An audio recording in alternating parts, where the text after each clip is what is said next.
Prime Consultores presenta Análisis del entorno fiscal mexicano, impartido por el Dr. Jaime Alberto Flores Sandoval.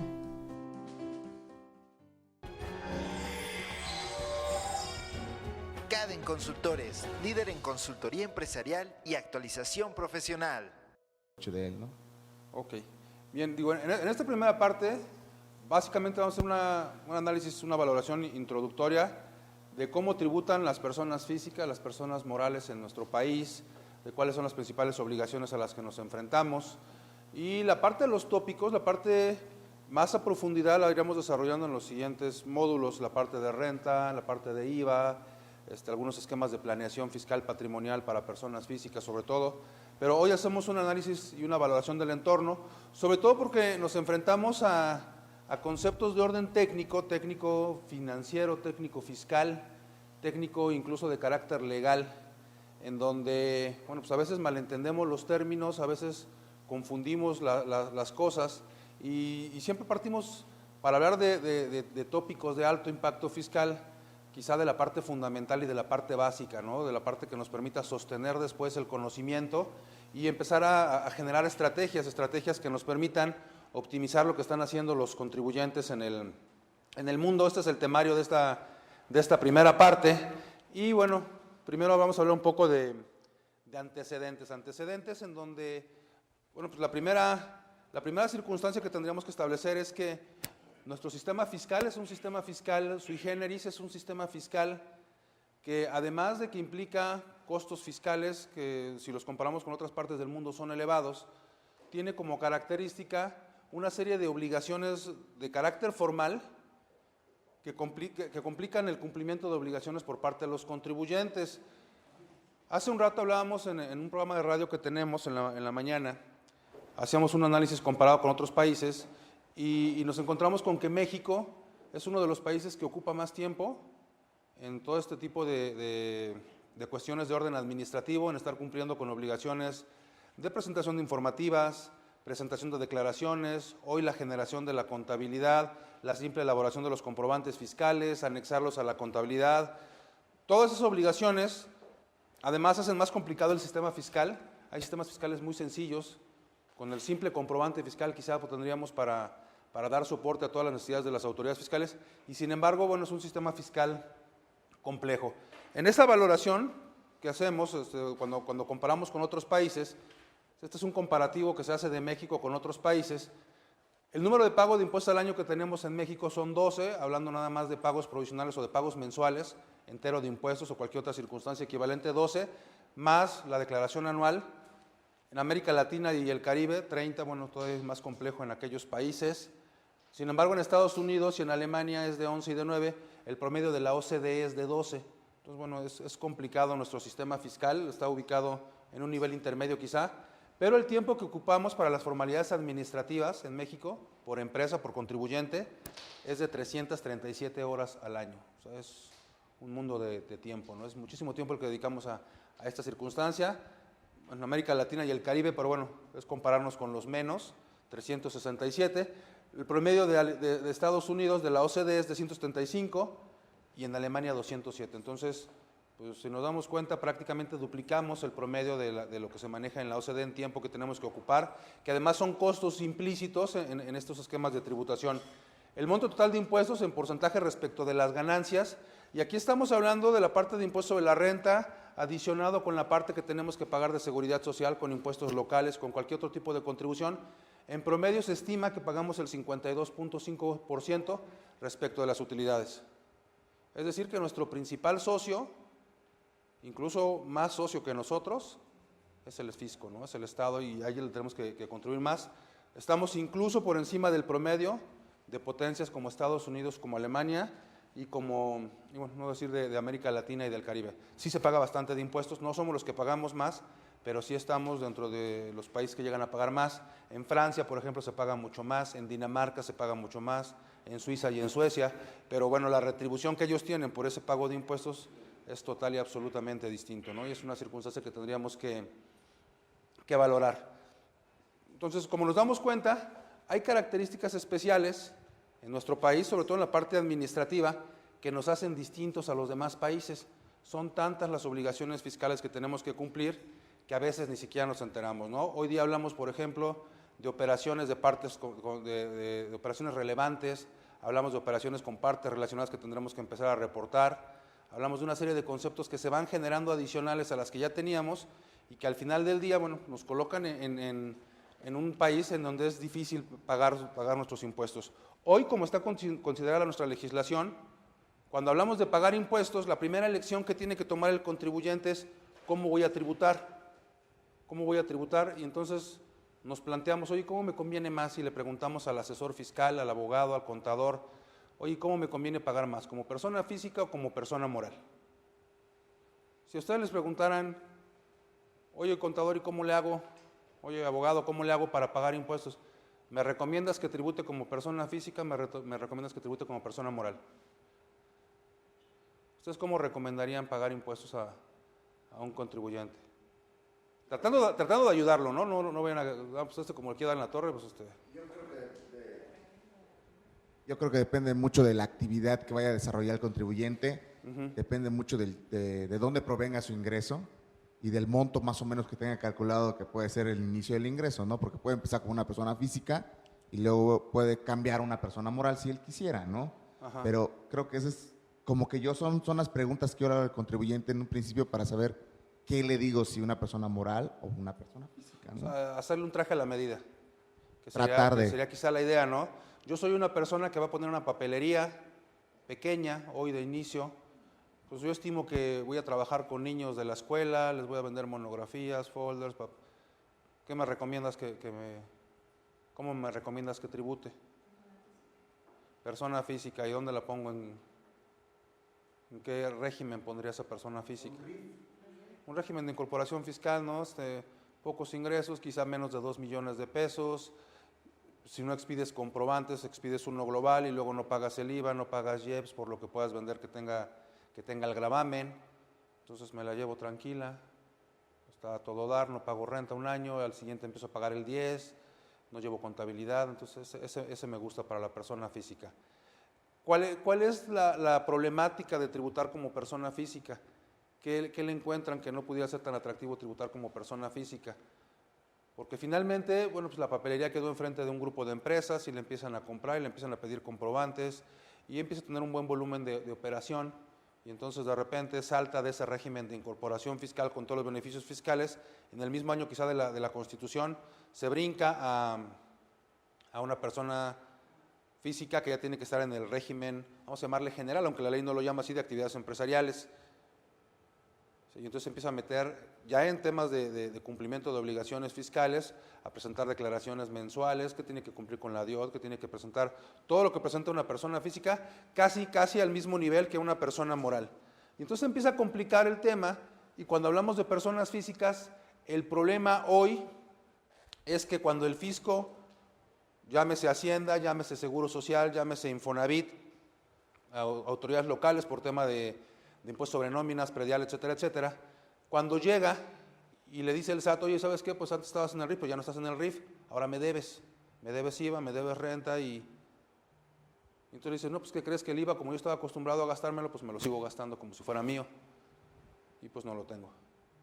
Y entonces el impuesto de la renta, pues menos lo guardé y entonces no tengo.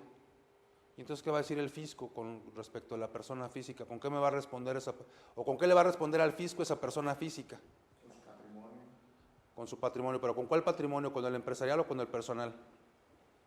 Pues es como prácticamente con el personal se van a llevar, ¿no? No hay distinción entre el personal y el empresarial. Es persona física. Él es persona física. Es que porque, no, entonces, ¿cómo dijiste que te llamas, perdón? No hay manera de... Tendrías que ser muy claro de dónde proviene cada cosa, ¿no? Y si eres claro, pues serás muy claro, pero el código... ¿Cómo dijiste que te llamas, perdón? Luis. ¿Cómo dijiste? Entonces, Luis, ¿cómo separaríamos un patrimonio personal siendo claros o un patrimonio empresarial?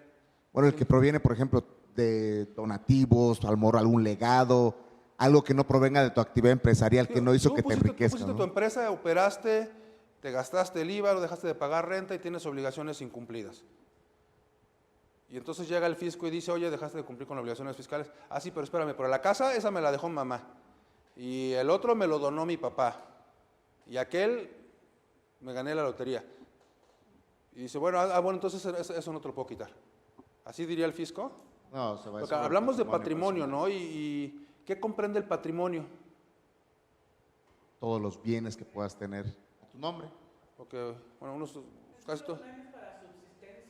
¿Mandé? Hay una parte que sí califican como patrimonio de subsistencia de la familia, como muy básico. Bueno, si lo registraste, ¿no? Si tú registraste el patrimonio de familia, que es un proceso que además tampoco es una gran cantidad, tú registras el patrimonio de familia y dices, bueno, esta parte de mi casa habitación hasta determinado monto inscrito en el registro público de la propiedad es mi patrimonio de familia, eso no lo puedes tocar, pero lo debía tener inscrito.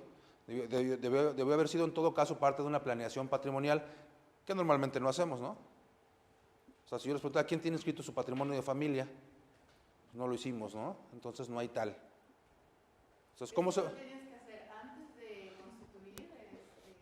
Lo tienes que hacer en cualquier momento. Tú en cualquier momento tienes que decir, yo constituyo un patrimonio de familia, y entonces esa parte es una que ni el fisco ni cualquier demanda de orden puede alterar. O sea, es mi patrimonio de familia, es el mínimo que yo requiero para subsistir, como tú dices, está contemplado en el Código Civil.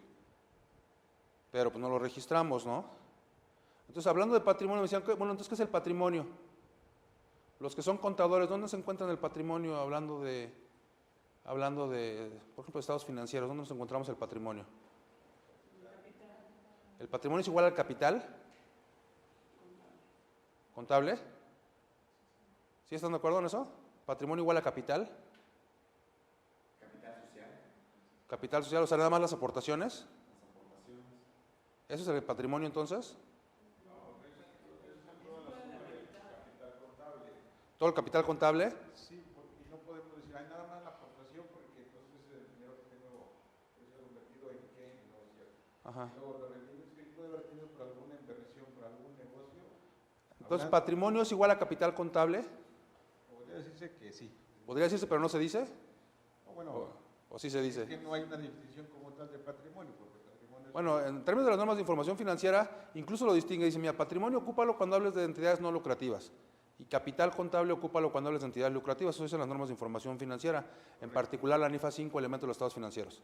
Eso dicen las normas de información financiera. Pero tú me dices que el capital es igual al patrimonio. Bueno, entonces le preguntamos a los abogados, ¿el patrimonio qué es para los abogados? Puede ser todo aquello que es propiedad de la empresa, todo lo que es tangible. Todo lo que es propiedad de la empresa. Entonces nos regresamos con los contadores. ¿Cómo se llama todo lo que es propiedad de la empresa? Son activos. Entonces, ¿el activo es igual al capital? Parte del, bueno, por definición. Bueno, entonces vamos otra vez con los contadores. Dicen que patrimonio es igual a capital contable. ¿Estamos de acuerdo? Siendo pragmáticos como somos los contadores, ¿el capital contable es igual a qué? Con una suma y resta. Una resta, pues. ¿Capital contable es igual a qué? Activo menos Activo pasivo. menos pasivo. El capital contable es igual al activo menos el pasivo. Y regresando con los abogados, se muere una tía lejana, muy lejana, que yo ni conocía, y entonces llega un día el notario como en las películas, toca la puerta y me dice, oye, se murió una tía que ni conocía, ¿no? Bueno, pues qué pena. Sí, pero lo interesante del caso es que te heredó su patrimonio. ¿Qué te heredó? ¿Deudas? Te heredó sus bienes, ¿no? ¿Sus bienes, nada más sus bienes? Derechos y obligaciones, porque yo llego y me heredó un castillo, ¿no? Entonces llego al castillo, está ahí la mesa como para 40 personas, y en la mesa pues está el predial, el agua, la luz. ¿Los tengo que pagar o no los tengo que pagar? Entonces, ¿qué me heredó? Bienes, derechos y obligaciones. Entonces, en términos legales, el patrimonio es el conjunto de bienes, derechos y obligaciones. Y si lo dicen los contadores, dijeron que el patrimonio o el capital contable es igual al activo menos pasivo, entonces es exactamente lo mismo, ¿estamos de acuerdo? Sí, claro. Pero cuando hablamos de una persona física, aquí el problema de la persona física hoy es que la persona física no podría dividir el patrimonio en empresarial y en personal porque no hay tal división. Entonces, una de las principales problemáticas que nos enfrentamos hoy como personas físicas cuando queremos tributar como tales es precisamente esa transparencia que tenemos frente a las autoridades fiscales. O O sea, yo podría enfrentarme a la autoridad fiscal y ella llegaría directamente y solicitaría o requeriría el cumplimiento de mis obligaciones fiscales con garantía de mi patrimonio personal, que es igual a la empresarial y que es exactamente el mismo. O sea, no hay una distinción entre los dos conceptos. ¿Estamos de acuerdo? Y entonces cuando yo quiero constituir una persona moral, digo, bueno, ¿y cómo constituyo una persona moral si el negocio nada más soy yo y si yo dirijo, yo decido, yo? ¿Y qué acabamos haciendo cuando queremos constituir una persona moral? Pues buscamos un socio de papel, ¿no? Y entonces yo me pongo con el 99.99999% de las acciones y pongo otro con el .00001 de acciones, que ni existe, que ni está y que luego me puede incluso generar problemas, ¿no? Porque hoy la empresa no vale nada. Hoy la empresa es una startup que le llaman ahora, ¿no? Es un proyecto que apenas estamos comenzando y que estamos tratando de que prospere. Y pues no vale nada, pues ¿qué importa si le doy el .001? ¿Y qué tal si un día sí vale algo la empresa? ¿Y qué tal si un día sí se empieza a desarrollar? Entonces ya nos encontramos con esa problemática. Sí, persona física tiene sus bondades. Leía apenas un artículo que decía 17 razones por las cuales vale más la pena constituir o comenzar a llevar a cabo una actividad económica como persona física. Y entonces me hablaban de temas como ese, puede ser RIF, como puede ser arrendador, y entonces cuando eres arrendador, de entrada tienes un 35% de deducción ciega, o de cuando estás en distintos regímenes, por ejemplo el de actividades empresariales, ya tienes la ventaja de que acumulas al cobro, si no has cobrado no acumulas, beneficios de ese tipo, que quizá no nos encontramos en la persona moral. Puedes deducir las compras, no deduces el costo de ventas como las personas morales, deduces las compras. Pues hay muchas bondades que tiene la persona física, sí. ¿Lo vas a llevar bien? Sí, eso espero, no eso estimo. Pero si no lo vas a llevar bien, entonces los riesgos son directamente proporcionales a las omisiones que hayas tenido y sobre tu patrimonio personal, que es una de las principales problemáticas que nos encontramos. Y una persona moral pues lleva como consecuencia pues, que te tienes que casar con alguien. Y pues no sé cuántos de ustedes estén casados, pues no es un tema menor, ¿no? Entonces, no es tan fácil, ¿no? Si cuando te casas por amor, dicen que por, pues aquí con una persona que ni conoces, que va a hacer un negocio que quizás sea meramente transitorio, bueno, pues incluso es más difícil a veces que divorciarse, ¿no? Porque tenemos que hacer un proceso de disolución, donde tenemos que estar de acuerdo, donde tenemos que liquidar bienes, donde tenemos que pagar deudas, donde tenemos que hacer publicaciones. Es un trámite en el mejor de los casos, sumamente engorroso, entonces tiene esa problemática. Sin embargo, tendríamos que considerar que precisamente en este mes de febrero, no sé si oyeron hablar del concepto, pero en este mes de febrero se aprobó una reforma a la Ley General de Sociedades Mercantiles, en virtud de la cual van a existir a partir de este año sociedades que se llaman sociedades por acciones simplificadas. ¿Esas qué son? Bueno, pues serán sociedades de responsabilidad limitada o incluso sociedades anónimas, que esa es la parte que es muy interesante además. Esto es del derecho internacional. Son sociedades constituidas por una o varias personas. Sociedades de una o varias personas. Las sociedades unipersonales que les llaman, ¿no? Que ya existen en el derecho español, en el derecho italiano, en muchos países de Europa, en países de Sudamérica, en Chile, en Argentina, ya existen ese tipo de sociedades. ¿Cuál es la finalidad de ese tipo de sociedades? La finalidad principalmente es evitar ese tipo de búsquedas que a veces son simulaciones de otras personas para conformar personas morales. Oye, pero pues, si yo soy persona física, ¿para qué quiero una sociedad unipersonal? Bueno, pues precisamente la naturaleza y el carácter de esta sociedad unipersonal es que se pretende que a través de ellas se pueda separar, ahora sí efectivamente, el patrimonio personal del patrimonio empresarial. Una cosa soy yo, persona física en el ámbito de lo personal, y otra cosa es la sociedad unipersonal de la cual yo soy socio, y único socio además, ¿no? Es una particularidad que tiene este tipo de sociedades. Además, los costos, porque finalmente, hoy día ya se dio cuenta el gobierno que no nos va a sacar de este problema que tenemos, porque además el crecimiento del empleo es muy lento. No nos va a sacar de problemas el hecho de que digan, ya generamos tantos empleos, ya generamos otra vez tantos empleos, sí, nada más que cuánto es el mercado laboral y cuántos son los empleos que estás generando, cuándo la población económicamente activa que se adiciona a los mercados de trabajadores que ya existen y cuántos son los que están consiguiendo empleo. O sea, por ejemplo, cuántos contadores salen de la escuela y cuántos consiguen trabajo, cuántos arquitectos, ingenieros. O sea, porque hoy día y hace muchos años la tendencia es esa, ¿no? O sea, que todo el mundo estudie, ¿por qué va a estudiar todo el mundo si no todo el mundo nació para estudiar, ¿no? Eso es una realidad y sin que eso sea peyorativo, ¿no? Hay gente que es exitosa sin haber estudiado y hay gente que no es exitosa a pesar de que haya estudiado todo lo que puede estudiar, ¿no? Entonces, la idea de estas personas morales unipersonales o sociedades por acciones simplificadas, básicamente tienen esa finalidad: promover el desarrollo de micros y pequeñas empresas, las startups, fomentar este esquema de emprendedores que existe en todo el mundo y que tanto se está desarrollando en México, porque tiene múltiples facilidades. Nosotros vamos a entrar a una página de la Secretaría de Economía, vamos a decir, oye, yo quiero formar mi sociedad unipersonal, la quiero desarrollar en este ámbito, me quiero dedicar a esto, tiene ciertas características, por ejemplo, no vas a poder tener arriba de los 5 millones de pesos de ingresos, pero bueno, yo creo que alguien que empieza, bueno, pues ya rebasa los 5 millones de ingresos en el primer año, bueno, pues también ya no tienes necesidad quizá de este concepto y también ya tengas que buscar una estructura más sólida. 5 millones de pesos de ingresos, que no sea socio de otra persona, de otra sociedad mercantil, ¿sí? Y perfectamente puedes caber en este esquema de negocios. Hasta 5 millones de pesos. Entonces, está interesante porque como ya se aprobó por los senadores, ya se aprobó por los diputados, ya se pasó al Ejecutivo para que lo apruebe. Una de las características de este tipo de empresas que están recientemente aprobadas es que la Secretaría de Economía tiene que implementar las acciones necesarias para que esto esté funcionando en septiembre. Pues vale la pena que estemos al pendiente del concepto. En septiembre tiene que empezar a operar y va a ser tan sencillo como meterte a una página de internet, das de alta tu empresa, incluyes tus características, en la misma página vas a protocolizar el acta con el cual vas a operar, en la misma página vas a obtener tu firma electrónica avanzada, tu inscripción al Registro Federal de Contribuyentes y comienzas a operar en pleno. ¿Cuánto tiempo? Dicen ellos que 24 horas está listo esto.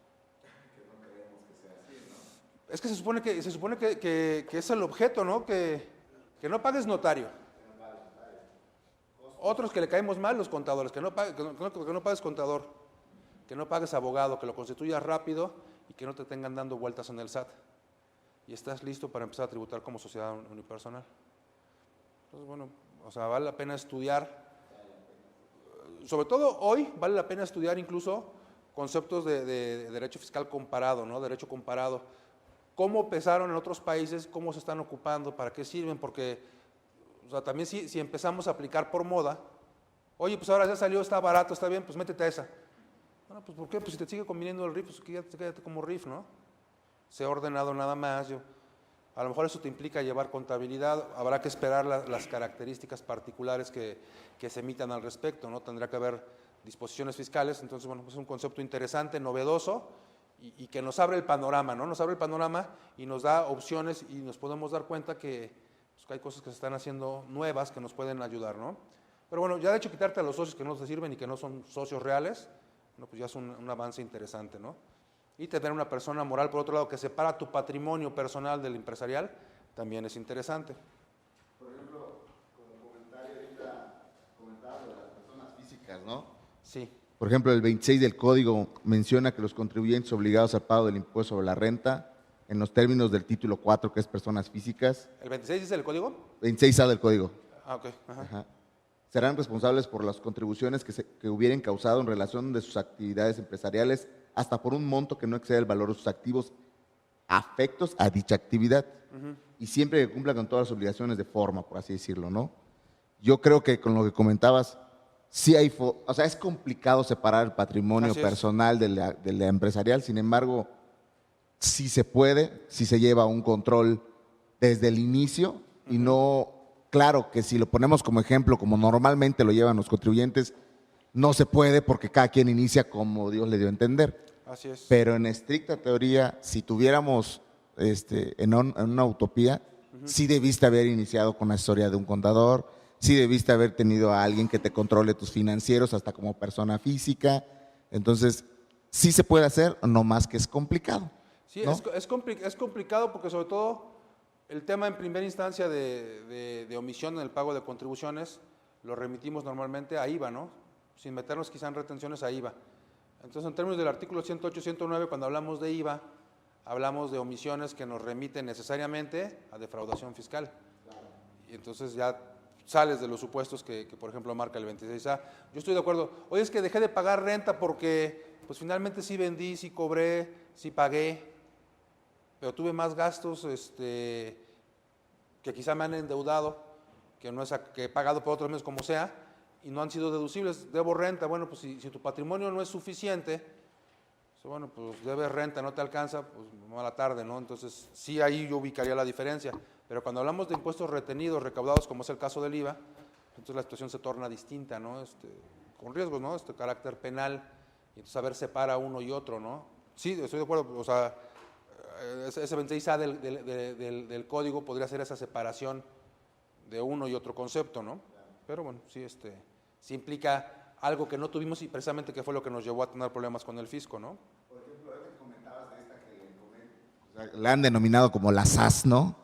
¿Qué crees que sea? Ya comentaste las bondades, ¿y cuáles crees que no sean las bondades de esa nueva sociedad que se está dando? Lo que quiero es comentar que se convierta en una moda, ¿no? Que se hagan sin conocer el fondo del concepto, ni las características, ni el manejo adecuado, ¿no? Porque dicen, bueno, pues acá te vas a evitar, bueno, es que no me quito tampoco todos los problemas, ¿no?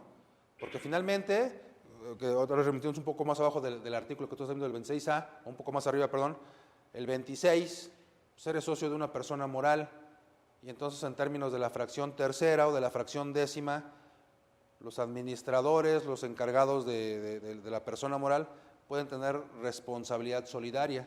O sea, a pesar de que tengas tu persona de sociedad mercantil, pues sigues teniendo responsabilidad solidaria.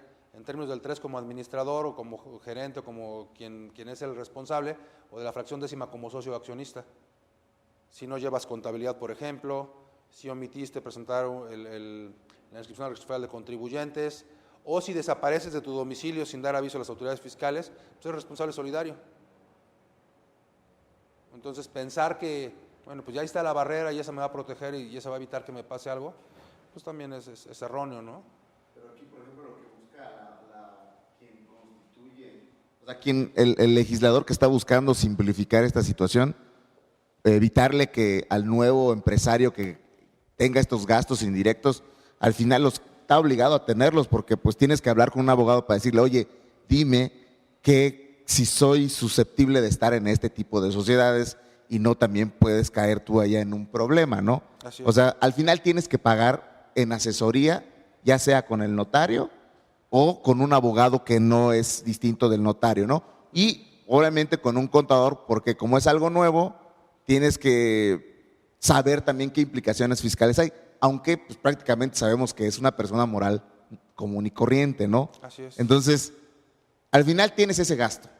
Sí, que la gente De constitución. piensa que va a obviar ese gasto, ¿no? Claro. Porque aparte es la promoción que hace el Estado, ¿no? Es la promoción que están ya haciendo. no vas a gastar en notario, ya no tienes que gastar en abogado, y menos en contador, porque los contadores son los peores de... O sea, ¿para qué quieres un contador? Dice, si eres RIF y si estás en mis cuentas, ¿para qué quieres un contador? Si eres ¿para qué quieres un contador? Y el contador, bueno, pues hoy contador es el que acaba de salir de la secundaria con una diploma técnico de contabilidad, y el que sale que estudió 2 años, y el que estudió toda la licenciatura, y el que tiene además...